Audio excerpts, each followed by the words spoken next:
Welcome to Boston Real Estate Times. Our guest today is Haril Pandya. He is a managing director of Boston studio of Nelson Worldwide. In recent years, in the last couple of years, he has been talking to a lot of Boston landlords and developers about the impact of global warming and rising sea level and how it is going to have impact on design and architecture and development in Boston. As we know that, we have beautiful Charles River, and then the Boston Seaport on the waterfront is really growing very fast. But before we talk about that, Haril, I want to start with Nelson Worldwide, if you can tell us about that and their practice in Boston. Yeah, absolutely. Thanks, Upender, for having me. It's great to speak with you again. Yeah, it's been really a great experience so far.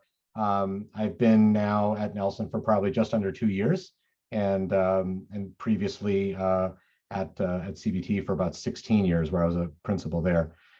I think the way Nelson is set up is actually, it's a national company. It's around 600 people with 25 offices in different markets across the country. When I started at Nelson and until now, we've had probably just a little over 300% growth.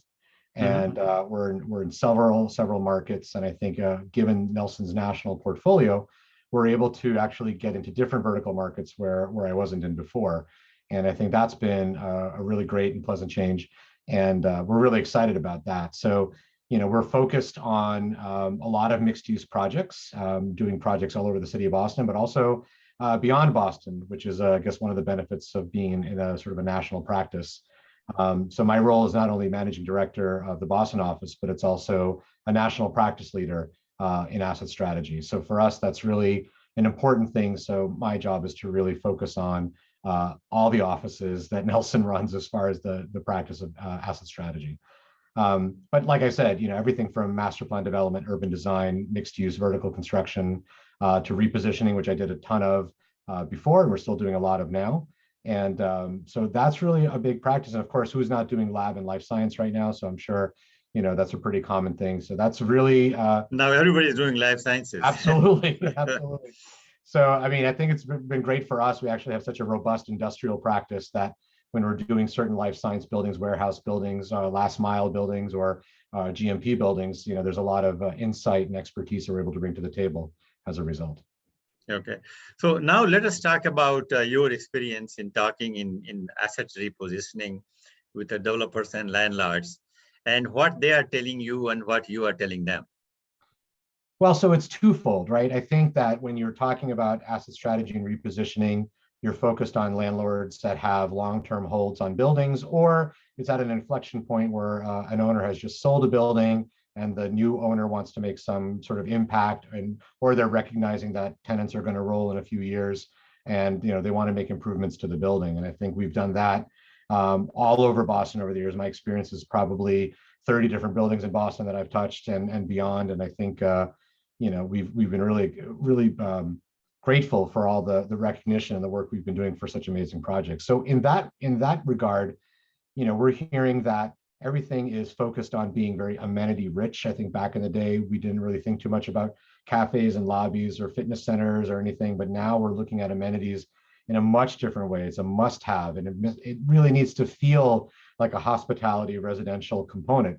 And given the onset of COVID and everything else in the past couple of years, even more important, because landlords and building owners are essentially saying, what can we do now? Because everyone's working from home.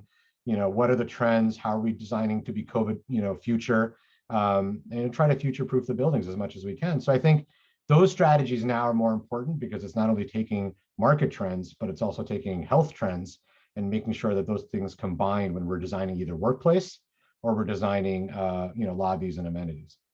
Now, if you are an office landlord and you own a lot of office buildings in downtown Boston, even in suburbs, and what is going on, especially if you take the COVID into account and people working from home and all this tech revolution, what is going on in the mind of both architects and owners and developers?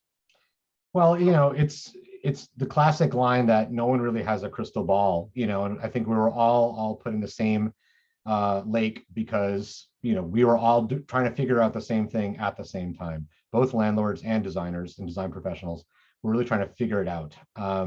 So I would say that in that time, a lot of tenants are saying, well, everybody should work from home, or partial in, partial out, or hybrid, or whatever that is. And those who do ultimately come back to work, what's the distancing like? What's the masking like? What's the HVAC protocol? Have we made upgrades to the building? There's so many questions, and I remember even in the middle of COVID when, we were looking at doing some building lobbies, there was so much plexiglass partitions up and there was so much, stickers on the floor to tell you to be this far apart. So the reactionary side of it was find a way to make everyone feel comfortable, clean the building more, change the HVAC more, find ways to make people feel safe, especially when a time where no one wanted to ride the T for public transportation or a bus to get to work. It made it really difficult. Now, that's where I think the suburbs probably benefited a little bit more because people could drive and they had, parking, and they were able to create, an environment where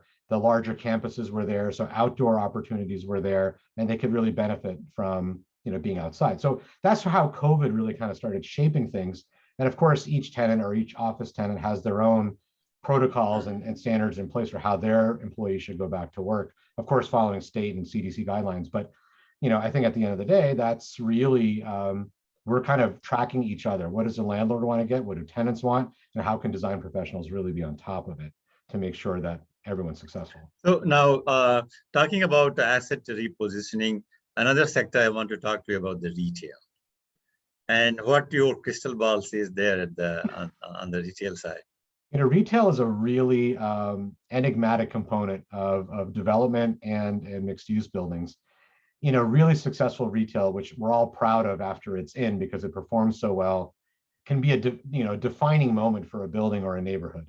And I think it's challenging, no different really than maybe even some hospitality these days or in hotels, is because some people are going to be risk averse because people tend to think that those retail tenants are hard to find. Who's really going to be in the building? Who's going to make that commitment now in this climate, in this market?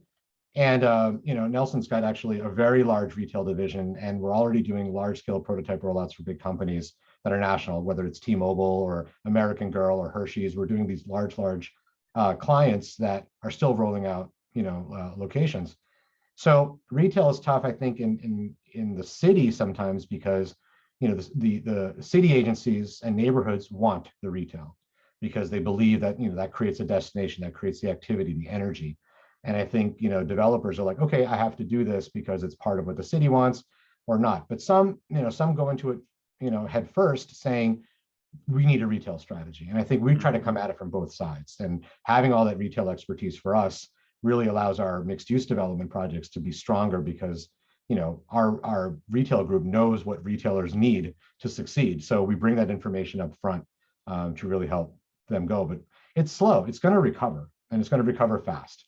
Hopefully Omicron is on the downside and who knows what else comes out. But if it can stay down, then we'll see the resurrection of retail. But how about if you put Amazon into the picture, that how they are destroying or enhancing? I don't know what is the right word to use as far as the retail is concerned. Well, I mean, think about it. Everybody's been working from home plus or minus for the last 2 years. So Amazon has become really important. Sure. Whole Foods delivery, a lot of people using Instacart or Grubhub, all these things are really important because no one's going anywhere, or at least early on they weren't. So, Amazon had to expand and grow at the rate of demand that was pretty unprecedented. And we do a lot of work for them. So I think, from our perspective, it was a lot of our industrial group trying to make sure that there was enough warehousing and enough distribution and last mile and delivery capabilities. So they're king. They're really defining the market, no different than Apple or no different than Microsoft. So I think, or Google, and those folks have defined how real estate kind of works because it's all based on how they run their companies. And I think Amazon is now really doing the same. So sure. They're a big player, obviously. Sure. Now, another issue I want to touch with you is if you look at the Boston today, and 15 years ago, nobody thought that Seaport will become as exciting as it is today. But also with the seaport growth there, also we are also hearing a lot of news and noise about global warming and sea level rising up.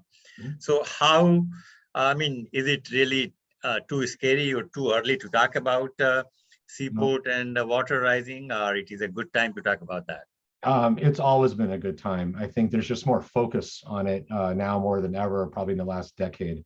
And a lot of towns that are not even near bodies of water are still very focused on energy, climate change, and resiliency. And there's a lot of focus on heading towards net zero or being carbon neutral, and finding ways to make these larger developments more efficient. And I think we're even getting more pushback from cities that are saying, like, we would love this development to be here, but we need you to achieve X, Y, and Z. So on the efficiency, on the sustainability side, we're seeing that push even harder. And then on climate change and resiliency, it's now more than ever, especially for developments that are closer to water's edge.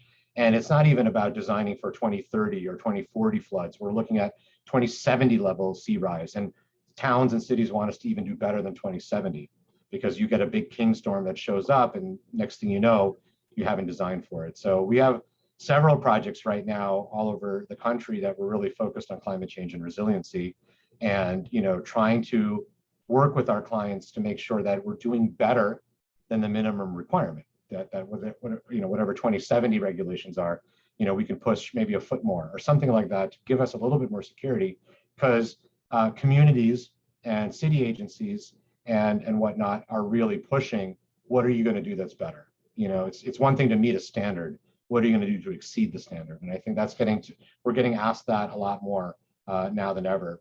And we have some large projects going on right now that are very focused on that, frankly. So now I just wanted to get in the head of landlords and landowners through an architect. So how, when you are telling them about all these issues in your design and concept, how serious they are in listening to you, and what is their response? No, they're very serious. I don't think there's that much of a pushback. I think we think about it now collectively, because these teams with developers are partnerships with the design team and ownership. And I think we have to be able to communicate and listen to each other. And we just say, look, in our experience of getting such and such project permitted or moving through this community or whatever, I think we are trying to be very vocal, saying this is going to be a part of it. And when we try to get projects where we're solving for resiliency or solving for energy efficiency, the community appreciates it, the city appreciates it. It's a better long-term solution at the end of the day. And I think now more than ever, I think developers and landlords are absolutely ears wide open, if you will, for that sort of thing. So they take it as part of the pro forma, they take it part of as the deal, and especially developments on the water are susceptible to a lot of this. So we're very, very careful, and we're trying to exceed standards, frankly. Excellent. Now, you have been at Nelson for about a couple of years, and before that, you spent 16 years at CVT, one of the big firms here in Boston. And then before that, also you were Alcas Manfredi. So all these years, if you forget about the COVID period for a while, how do you look at how the architecture and design has evolved in Boston? That's a great question. I think there's always going to be evolution of design as practices change, materials change, codes change, et cetera. So we're always trying to, navigate that component. So there's that component of it, right?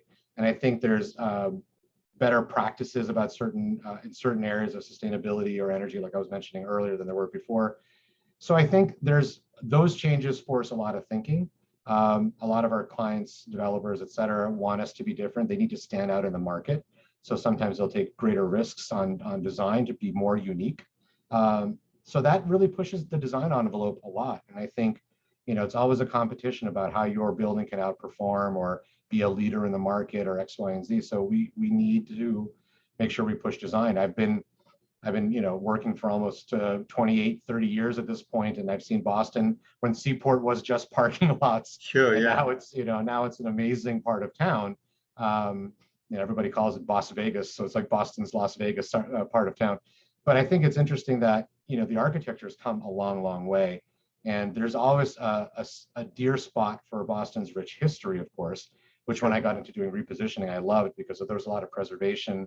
There's a lot of, attribution to the authenticity of a building's narrative that we try to keep in mind. But that only leads to like even more interesting design solutions. So just look at the landscape, or the skyline rather, of Boston now from where it was. And I was fortunate to be a part of some of those at my prior firm, and going forward, we'll also have some new projects coming up. So it's definitely changing. And I think the city, each administration that comes through the city, for example, it has, a fingerprint on it. And I think that's also something that we take into consideration as well. But I think we see now more than ever that there's not just the 3, 4, 5 firms that kind of do all the work. We're seeing a lot more diversity in the design firms. We're seeing a lot more diversity in the developer partnerships, because they'll be joint venturing with other developers, and architects sometimes will have, a technical architect of record and a design architect. So we're actually getting more collaborative information. At the end of the day, it almost doesn't matter where the answer comes from, as long as it's the best answer.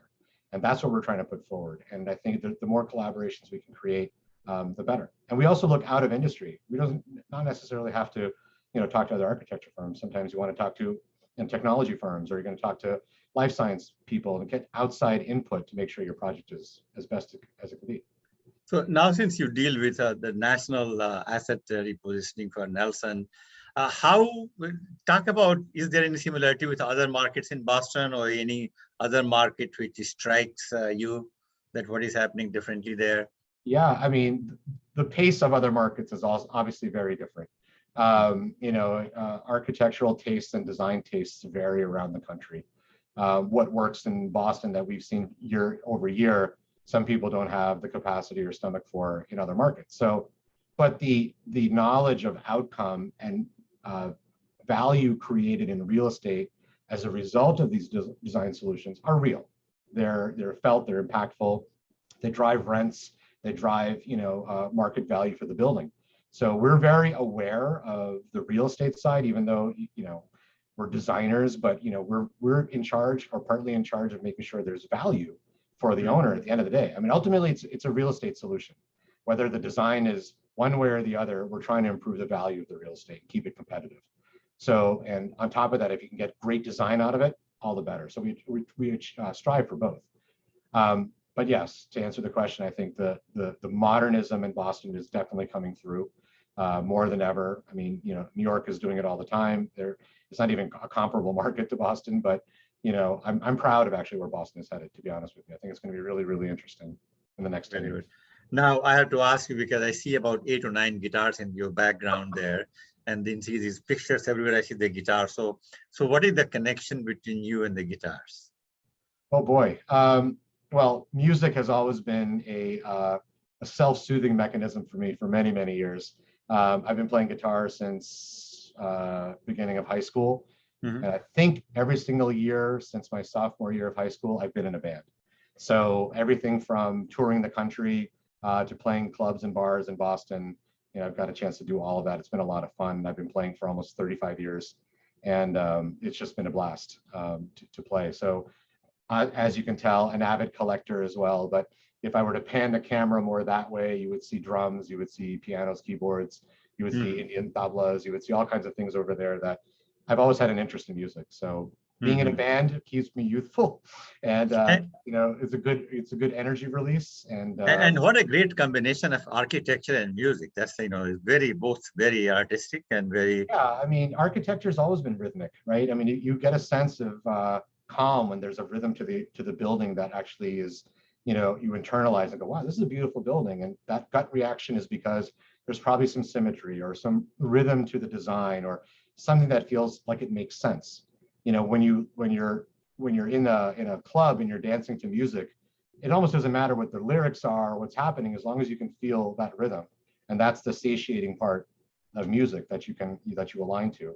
And similarly, I think with design and architectures, when you look at a building, you should feel like, wow, this is great. It's got a rhythm. It feels good. It's a gut, visceral reaction. So very tight. Do you belong to any bands right now here, or play? Yeah.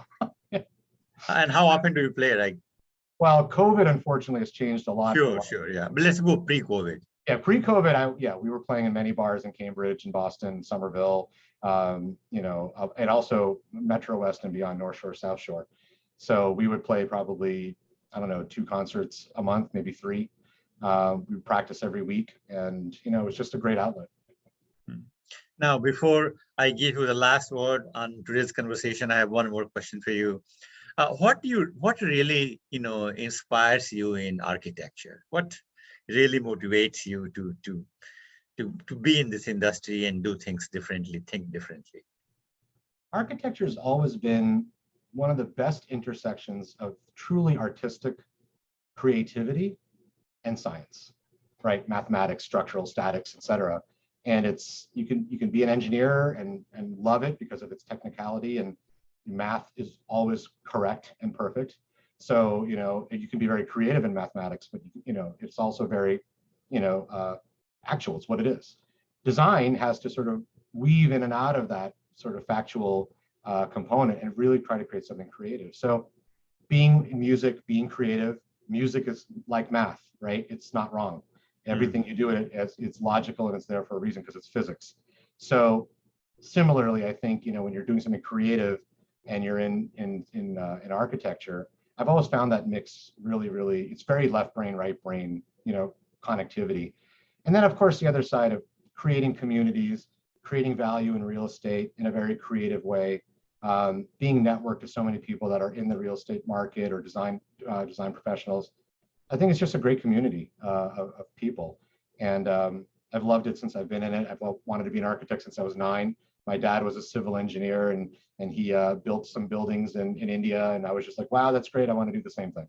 So did you spend some time in India, you too, or you were born here in the US, right? I was born in India. Okay, and how old you were when you moved here? Less than a year. Less than a year. Okay. So no accent. Okay. Great, excellent. Now your last word on Boston architecture. What do you think what is happening and what we should be doing? We're at a really interesting inflection point. We were not only dealing with climate change and resiliency before COVID, and not only dealing with being competitive in the real estate market, not only creating new experiences out of these design solutions, whether they're live, work, play, or or the like, but now we've had a conflict and a pandemic that has impacted the world. The supply chain issues, being creative with materials, the value of a building doesn't wait for the timber to show up, or whatever, the steel to show up. We have a lot of challenges in place that the last 2-3 years have created. So now more than ever, we have to actually be more creative. So how are people going to go back to work? How are these buildings going to be responsive? What can developers do to actually create incentives for communities? How can design firms be part of shaping that? Therefore, getting really great product at the end of the day. So I think the future is bright because we've learned a lot of very challenging lessons in the past couple of years that have impacted us all. We've all been impacted the same way. So whether you're in a particular market and one market performs one way and the other one doesn't, it's not even about that. We've all been impacted by COVID, everyone on the planet. So I think we're almost starting from an interesting inflection point, all from the same inflection point, and trying to find a way how to progress design forward.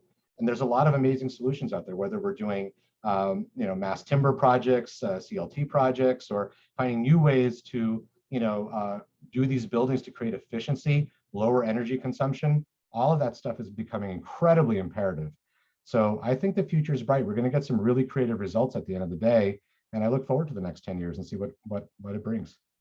Haril, thank you very much. I'm really glad that it is the first time I'm talking to an architect who is also a musician. So excellent. I'm sure we will touch base in the future. Thank you so much for your time. Thanks, Sukhinder. I appreciate it. Thank you.